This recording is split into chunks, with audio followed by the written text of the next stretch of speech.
ಒಂದು ನದಿ ಹರಿತಾ ಇದೆ, ವೇಗವಾಗಿ ಹರಿತಾ ಇದೆ. ಆ ನದಿಯೊಳಗೆ ನಾವು ಇಳಿದಾಗ ಏನಾಗುತ್ತೆ ಅಂದರೆ ಆ ವೇಗ ನಮ್ಮನ್ನು ಬೇರೆ ಕಡೆಗೆ ಎಳ್ಕೊಂಡು ಹೋಗ್ತಾ ಇರುತ್ತೆ. ಯಾವ ಕಡೆಗೆ ನಾವು ಹೋಗಬೇಕಾಗಿದೆಯೋ ಆ ಕಡೆಗೆ ನಮಗೆ ಹೋಗ್ಲಿಕ್ಕಾಗೋದಿಲ್ಲ. ಆ ವೇಗ ನಮ್ಮನ್ನು ಬೇರೆ ಕಡೆಗೆ ವಿರುದ್ಧವಾದ ದಿಕ್ಕಿಗೆ ಎಳ್ಕೊಂಡು ಹೋಗ್ತಾ ಇರುತ್ತೆ. ಹಾಗೆ ನಮ್ಮ ಹಿಂದಿನ ಕರ್ಮಗಳು, ಈ ಲೋಕ, ಈ ಪ್ರಪಂಚದ ಒಂದು ಪರಿಸ್ಥಿತಿಗಳು, ಇದೆಲ್ಲವುದು ನಾವು ಎಲ್ಲಿಗೆ ಹೋಗಬೇಕು ಅಂತ ಅಂದ್ಕೊಂಡಿದ್ದೀವೋ ಅದಕ್ಕಿಂತ ವಿರುದ್ಧವಾದ ದಿಕ್ಕಿಗೆ ನಮ್ಮನ್ನು ಎಳ್ಕೊಂಡು ಹೋಗ್ತಾ ಇರ್ತಾರೆ. ಹಾಗಂಥೇಳಿ ಆ ಕಡೆಗೆ ನಾವು ಹೋಗಬೇಕು ಅಂತೇನಿಲ್ಲ. ಅದು ನಮ್ಮನ್ನು ಯಾವ ಕಡೆಗೆ ಎಳ್ಕೊಂಡು ಹೋಗ್ತಾ ಇದೆಯೋ ಆ ಕಡೆಗೆ ನಾವು ಹೋಗಬೇಕು ಅಂತೇನಿಲ್ಲ.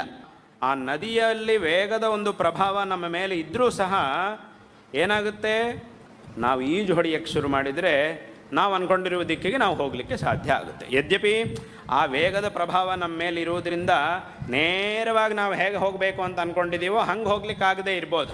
ಆದರೆ ಪ್ರಯತ್ನ ಮಾಡೋಕ್ಕೆ ಶುರು ಮಾಡಿದರೆ ಇಲ್ಲಲ್ಲದೆ ಇದ್ದರೂ ಬೇರೆ ಕಡೆಗಾದರೂ ಹೋಗ್ತೀವಿ.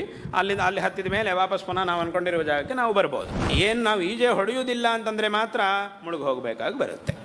ಅದೇ ರೀತಿ ಪ್ರಪಂಚದ ಒಂದು ಪ್ರಭಾವವು ನಮ್ಮ ಮೇಲೆ ಅನಿವಾರ್ಯ. ಆದರೆ ಇಂತಹ ಒಂದು ಪರಿಸ್ಥಿತಿಯಲ್ಲೂ ವಿಶೇಷವಾದಂತಹ ಒಂದು ಪರಿಶ್ರಮವನ್ನು ನಾವು ಮಾಡಿದರೆ ಖಂಡಿತವಾಗಿಯೂ ನಾವು ಅಂದ್ಕೊಂಡಿರುವಂತಹ ಲಕ್ಷ್ಯವನ್ನು ತಲುಪುವುದಕ್ಕೆ ಸಾಧ್ಯ ಆಗೇ ಆಗುತ್ತೆ ಅನ್ನುವಂತಹ ವಿಷಯದಲ್ಲಿ ಯಾವುದೇ ಸಂದೇಹಕ್ಕೆ ಅವಕಾಶ ಇಲ್ಲ.